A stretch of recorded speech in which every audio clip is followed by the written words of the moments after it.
नमस्कार। एसएससी तथा अन्य विद्यार्थियों को ध्यान में रखकर शुरू किए गए श्रृंखला के अगले कड़ी में मैं चंदन सर आप सभी विद्यार्थियों का स्वागत करता हूं। आज का पहला सवाल है, यदि x cos theta minus sine theta बराबर 1 तो x square minus 1 plus x square whole sine theta कितना होगा। देखिए, आप सारे लोगों से मेरी गुजारिश है कि क्वेश्चन देखने के बाद वीडियो को पॉज करिए, खुद से बनाने का प्रयास करिए, बन जाए तो आंसर कमेंट करिए और उसके बाद फिर उसका सॉल्यूशन देखिए। ये आपके लिए ज़्यादा फायदेमंद होगा। हम क्या करेंगे, क्या अप्रोच होगा,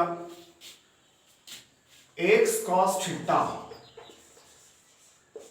ये माइनस साइन थीटा को अगर उधर लेके चले तो 1 प्लस साइन थीटा हो जाएगा।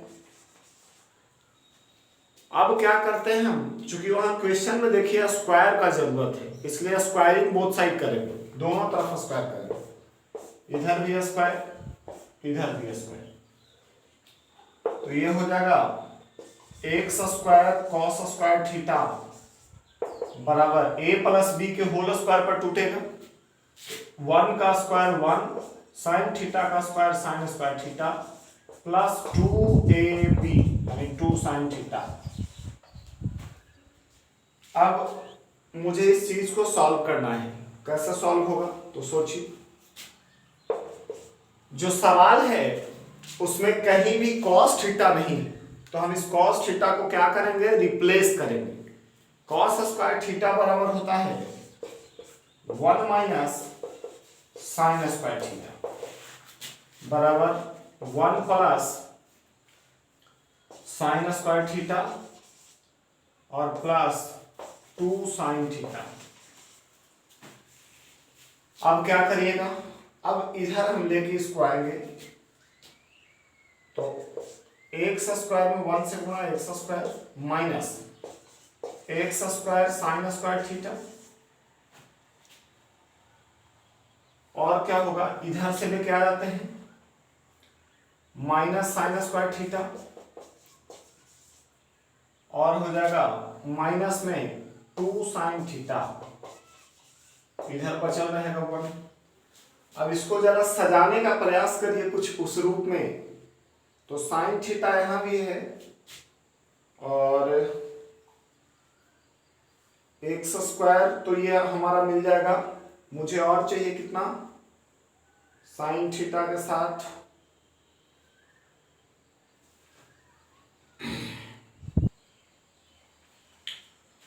तो हमारा वैल्यू जो निकालना है x square minus 1 plus x square sine theta. तो देखिए इस प्रक्रिया से ये थोड़ा जटिल हो रहा है, तो क्या करते हैं, हम 2 स्टेप ऊपर ही इसको सॉल्व कर सकते थे। इस चीज को 2 स्टेप ऊपर ही सॉल्व किया जा सकता था। इस चीज को मेंटेन रखिए। ये था 1 प्लस साइन थीटा का होल स्क्वायर, ठीक है। यहां भी हो जाएगा 1 प्लस साइन थीटा का होल स्क्वायर। इसको क्या करते हैं, एक्स स्क्वायर ए स्क्वायर माइनस बी स्क्वायर पे तोड़ देते हैं। तो इसको हम लिख सकते हैं 1 plus sine theta into 1 minus sine theta, और इधर क्या है, स्क्वायर मतलब 2 बार होता है, 1 plus sine theta into 1 plus sine theta. अब ई से ही कट जाएगा। अब यहां गुना करके सॉल्व करिए तो हो जाएगा x square minus x square sine theta बराबर 1 प्लस साइन थीटा। हम क्या करते हैं, साइन थीटा को इधर ले लेते हैं, तो x square minus x square sine theta minus sine theta बराबर 1। अब देखिए वही आ गया है। अगर इन दोनों में से हम साइन थीटा कॉमन कर लें तो यहां से क्या बचेगा, अगर इन दोनों टर्म में से साइन थीटा कॉमन कर लीजिए तो एक जगह से बच जाएगा एक्स स्क्वायर और एक जगह से बच जाएगा 1। और अब देखिए यही पूछा जा रहा है 1 plus x square sine theta, तो 1 आंसर हो जाएगा, जो कि तीसरा ऑप्शन। तो सवाल को थोड़ा सा ध्यान पूर्वक करिएगा तो ये सवाल हल किया जा सकता है। अगला सवाल है, यदि m माइनस ए स्क्वायर बटा B square plus C square plus m minus B square बटा C square plus A square plus m minus C square बटा A square plus B square बराबर 3, तो m का वैल्यू क्या होगा। देखिए इस सवाल को कैसे बनाएंगे। सबसे बढ़िया रहेगा कि इस सवाल को बनाने के लिए थोड़ा सा इक्वेट करिए, इक्वेशन लगाइए। m माइनस ए स्क्वायर बटा B square plus C square, m minus B square बटा C square plus A square और m माइनस सी स्क्वायर बटा A square plus B square बराबर 3 है। तो 1 प्लस 1 प्लस 1 हम कर सकते हैं, ठीक है। अब क्या होगा, प्रत्येक टर्म को 1 के बराबर मान लीजिए, इस टर्म को भी 1, इस टर्म को भी 1, इस टर्म को भी 1। किसी एक टर्म से जब इक्वेट करिएगा, कोई एक टर्म से, मान लीजिए पहला टर्म से, तो वहां से m का वैल्यू आ जाएगा। m माइनस ए स्क्वायर बराबर B square plus C square, और इसके वैल्यू को 1 मान लें, पीछा गुना करेंगे। m माइनस ए स्क्वायर बराबर B square plus C square, इसलिए m बराबर, ये माइनस उधर जाके प्लस होगा, A square plus B square plus C square, यही आंसर हो जाएगा, जो कि पहला ही ऑप्शन है। तो ये सवाल एसएससी सीजीएल 2016 के मेंस में या 15 के मेंस में पूछा हुआ है। अगला सवाल है 2x माइनस के वाई प्लस 7 इक्वल टू 0 और 6x minus 12y plus 15 equal to 0 का किसके लिए कोई हल नहीं होगा। देखिए जब आप बहुपद पढ़ते हैं तो उसमें 3 शर्त होता है, कब एक हल होगा, कब अनंत हल होगा और कब कोई हल होगा ही नहीं। कल के वीडियोस में मैंने ये बात बताई थी कि ग्राफ संपाती कब होता है, ग्राफ समानांतर कब होता है और ग्राफ प्रतिच्छेदी कब होता है। जब कह रहा है कि कोई हल नहीं होगा तो उसका शर्त होता है a1 बटा a2 बराबर b1 बटा b2 not equal to c1 बटा c2। यहां दो इक्वेशन दिया है, 2x माइनस के वाई प्लस 7 इक्वल टू 0 और 6x minus 12y plus 15 equal to 0। यही काम करेंगे। a1 b1 c1, a2 b2 c2 है, a1 बटा a2 2 बटा 6 बराबर माइनस के बटा माइनस 12, ये कट जाएगा। अब हम काट देंगे, 6 दूना 12, तिरछा गुना कर दो, के बराबर 2 दूनी, तो ये 4 आंसर आ जाएगा जो कि दूसरा ऑप्शन में। तो आप जब शर्त याद रखिएगा, कंडीशन तीनों याद रखिएगा, तो आपसे इस तरह का सवाल बनेगा। एक नौका में 15 नाविकों का औसत वजन उस समय 1.6 केजी बढ़ जाता है जब उनमें से 42 किलो वजन वाला एक नाविक के स्थान पर दूसरा व्यक्ति आता है। तो बताइए कि जो नया व्यक्ति आया उसका वजन क्या है। आप जरा सोचिए, एक व्यक्ति जो जा रहा था, ठीक है, जाने वाले व्यक्ति का वजन कितना है, इसका वजन है 42 किलो। अब इसके स्थान पे एक दूसरा व्यक्ति आया, उसके कारण बढ़ रहा है कितना,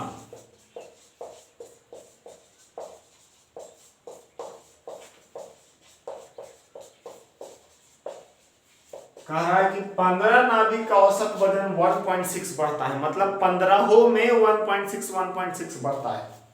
तो 15 गुणे 1.6, ये गुना कर दीजिए, 24 किलो होगा। मतलब जो पहला है वो 42 किलो वाला समूह छोड़ के गया है और एक नया व्यक्ति आया, उसके कारण 24 किलो बढ़ गया। तो अगर इसके कारण 24 किलो बढ़ा है, इसका मतलब कि इसका वजन 24 किलो ज्यादा है। तो इसलिए आने वाले व्यक्ति का वजन जो गया था वो 42 का था, जो आया उससे 24 ज्यादा, तो 4 2 6 4 2 6 66 किलो हो जाए। ये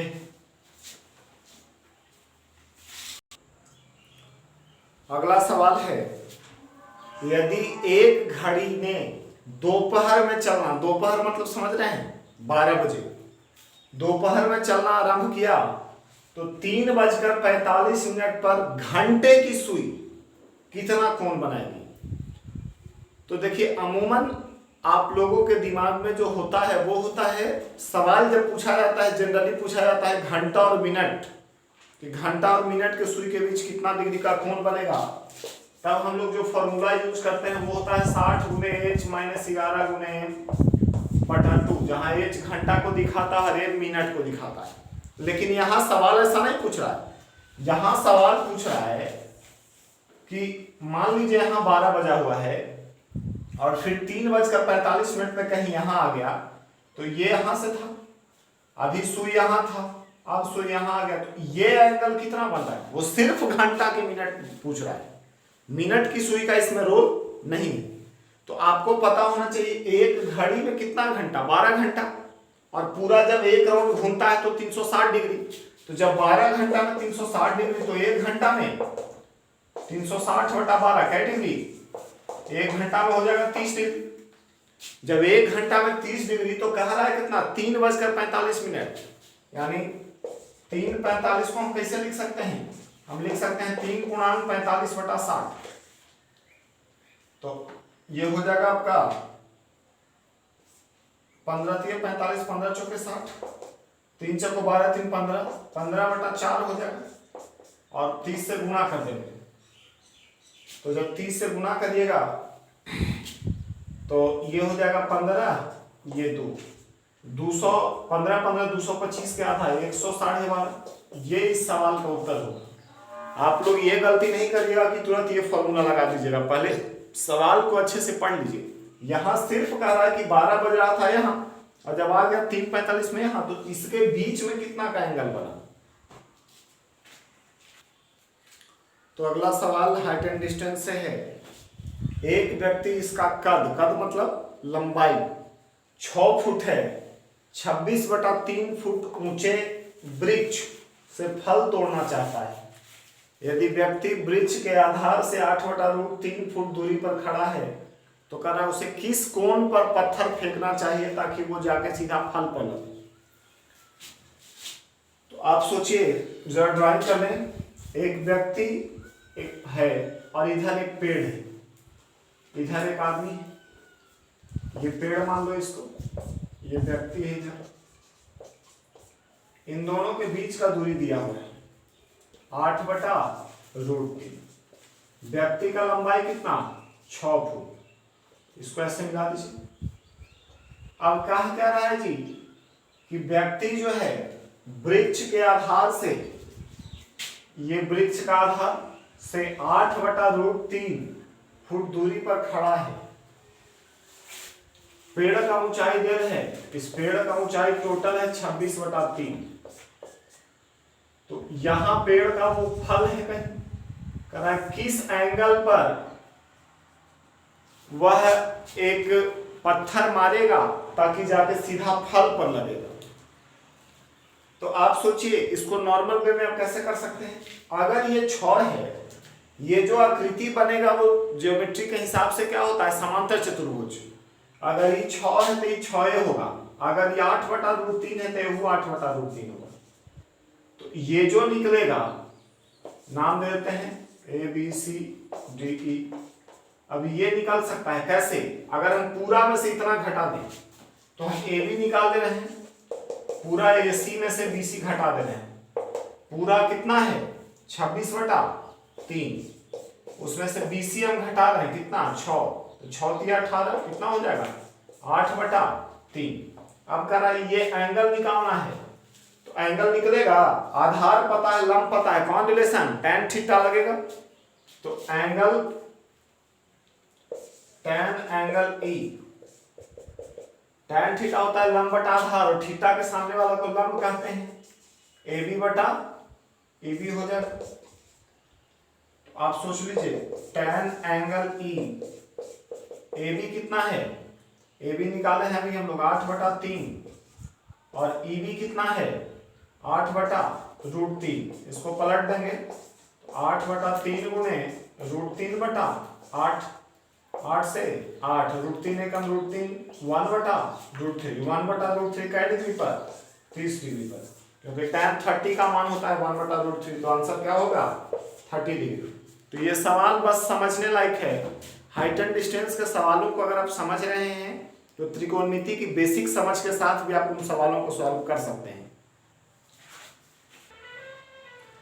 तो अगला सवाल है 99 को दशमलव पत्ती से हटाकर द्विआधारी पद्धति यानी बाइनरी सिस्टम में लिखना है। देखिए बहुत ही इंटरेस्टिंग सवाल है और बाइनरी डिजिट आप में से कई लोग परेशान होते हैं बाइनरी के सवालों को देखकर, तो बहुत ही आसानी से हम सॉल्व कर सकते हैं इसको। 2-3 तरीके होते हैं, कोई एक तरीका भी मैं बता रहा हूँ। सबसे पहले तो समझने की जरूरत है कि बाइनरी कहते किसको है। बाई मतलब क्या होता है, बाई मतलब 2 होता है। तो बाइनरी डिजिट में सिर्फ 2 डिजिट होते हैं और उसकी सहायता से सारे अंकों को लिखते हैं। बाइनरी में होता कौन है, 0 और 1, सिर्फ 2 ही अंक होते हैं और इन्हीं 2 अंकों की सहायता से हम किसी को लिख सकते हैं। मैं सबसे आसान का तरीका आपको बता रहा हूं। क्या करिए कि 99 को मान लीजिए बाइनरी में लिखना है, तो आप इस तरह करते चलिए, 2 से भाग दीजिए और करना क्या है कि जब भाग पूरा पूरा लग जाए तब 0 लिखना है और भाग नहीं लगेगा तो 1। तो आप सोचिए 2 से कितना बार में, 49 बार में, नहीं कटा हमने 1 लिख लिया। फिर 2 से कितना बार में, 24 बार में, नहीं कटा 1 लिख लिया। 2 से कितना बार में, 12 बार में, कट गया 0 लिख लिया। फिर 2 से कितना बार में, 6 बार में, कट गया 0 लिख दिया। फिर 2 से कितना बार में, 3 बार में, कट गया 0 लिख दिया। फिर 2 से कितना बार में, 1 बार में, तो 1 होगा, नहीं कटा 1 लिख दिया। अब क्या करते हैं कि नीचे से स्टार्ट करके हम उल्टा लिख देते हैं। तो क्या लिखाएगा 1 1 0 1 1 0 0 0 0 0 0 1 1, यही इसका आंसर हो जाएगा। इसको ऐसे साइन भी दे सकते हैं बाइनरी का यहां नीचे। तो 1 1 0 0 0 1 1 कौन है, ये चौथा ऑप्शन, वही आंसर हो जाएगा। तो आप इस तरह कर सकते हैं। हमने क्या कहा, 2 से भाग देते जाइए। अगर पूरा कट रहा है तो 0 लिखेंगे, अगर नहीं कट रहा है तो 1 लिखेंगे और फिर लास्ट में नीचे से स्टार्ट करके लिखते हैं। बाद के किसी सवाल में मैं इसका दूसरा तरीका भी बताऊंगा।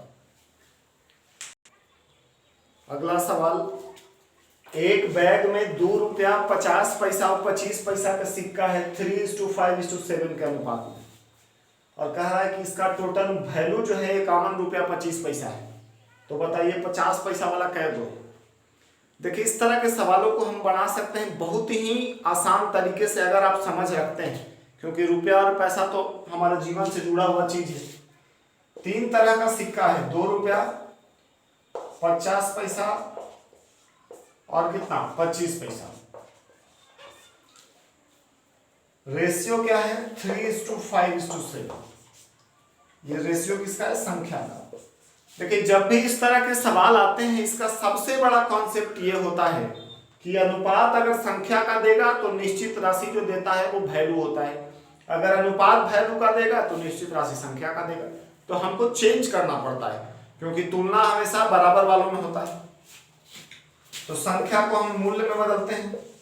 अब आप ही जरा सोचिए 2 रुपया वाला 3 गो सिक्का रहेगा, कितना होगा 6 रुपया होगा। 50 पैसा वाला 5 गो रहेगा, कितना होगा 2.5 रुपया होगा। और 25 पैसा वाला 7 गो रहेगा, ना समझ में आएगा तो गुना कर दीजिएगा। 25 पैसा वाला 7 गो रहेगा तो 25 7 75, उससे 1 रुपया 75 पैसा होगा।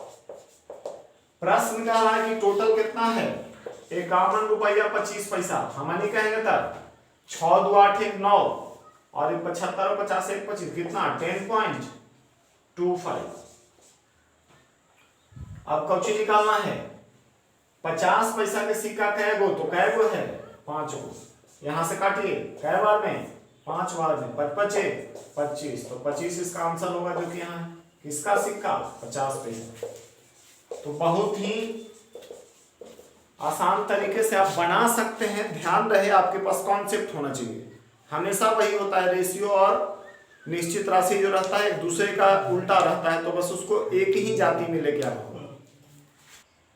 अगला सवाल है एक समांतर श्रेणी अरिथमेटिक प्रोग्रेशन का तीसरा और छठा पद क्रमशः 13 और -5 है, तो 11वां पद क्या होगा। देखिए अरिथमेटिक प्रोग्रेशन जब आप पढ़े होंगे क्लास 10th में या फिर 12 में एपी जीपी एचपी सब पढ़ना होता है, तो nth टर्म का फॉर्मूला होता है tn बराबर होता है a plus n minus 1 into D. हम जहां a क्या होता है first term, n number of term और d क्या होता है difference between two consecutive terms, जिसको हिंदी में हम लोग पदांतर कहते हैं। तो कह रहा है एक समांतर श्रेणी का तीसरा पद कहने का मतलब t3 हो गया। a प्लस 3 में से एक जगह कितना 2, a प्लस 2d का वैल्यू दे रहे 13 और कुछ कहता है छठा पद, जब छठा पद रहेगा तो a प्लस 6 में से एक चल जाएगा कितना 5, a प्लस 5d बराबर होगा -5। करा 11वां पद कितना होगा। तो 11वां पद निकालने के लिए हम क्या करेंगे, तो हम करेंगे ये कि हम a और d का वैल्यू अलग अलग निकाल लेंगे। पहले यहां से समीकरण सॉल्व करो साइन चेंज करके, तो a से a कटेगा, 2d में से 5d जाएगा कितना माइनस का 3d, 13 5 18 कै बार में 6 बार में, d का वैल्यू माइनस का 6, ये माइनस उधर दे दिया। अब जब d आ गया तो a भी आ सकता है, यहां वैल्यू पुट करें a प्लस 2 गुना -6 बराबर 13, उधर लेके चलो, इसलिए a बराबर ये माइनस में उधर जाके प्लस होगा 13 प्लस इधर -12 तो इधर प्लस होगा 13 12 25। पूछता क्या 11वां पद बताइए, तो अगर t11 निकालना है तो a प्लस 10d, a का मान 25 है प्लस 10 गुने d का मान कितना -6, तो 25 और माइनस में 60 कितना हो जाएगा -35, जो कि आपका चौथा ऑप्शन है।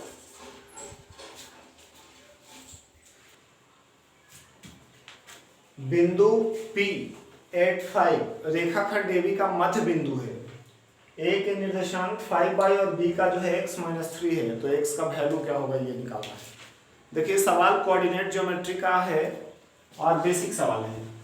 एक लाइन है, वो लाइन है AB जिसका मिड पॉइंट कौन है, मिड पॉइंट है P का कोऑर्डिनेट दिया है 85, A का कोऑर्डिनेट कितना है 5y और b का कोऑर्डिनेट कितना है x - 3। देखिए जो मध्य बिंदु का निर्देशांक होता है वो क्या होता है, अगर इसको x1/1 और इसको x2/2 माने तो मध्य बिंदु होता है x1 + x2/2 y1 + y2/2। तो यहां से क्या होगा, अगर हम पहला से निकालना है तो 5 इधर से और इधर से x/2 बराबर कितना 8, तो 5 + x बराबर 8 दूनी 16, घटा दीजिए तो x बराबर 11, जो कि आंसर है। लेकिन अगर y निकालना होता तो हम यहां से सॉल्व करेंगे, y और यहाँ कितना -3/2 बराबर 5, तो y - 3 बराबर 5 दूना 10, इसलिए y बराबर 10 3 तो मध्य बिंदु का निर्देशांक वही होता है x1 + x2/2 y1 + y2/2। तो ये रहा इस वीडियो का आखिरी सवाल। आशा है कि ये सवाल आपको फायदा पहुंचा रहा होगा। जिन भी सवालों को समझने में परेशानी हो आप कमेंट बॉक्स में कमेंट करिए या फिर वीडियो को बार बार रिवाइंड करके देखिए। जिन लोगों ने चैनल को सब्सक्राइब नहीं किया है वो सब्सक्राइब कर लें। साथ ही अगर वीडियो पसंद आ रहा हो तो लाइक और शेयर करते रहें। धन्यवाद।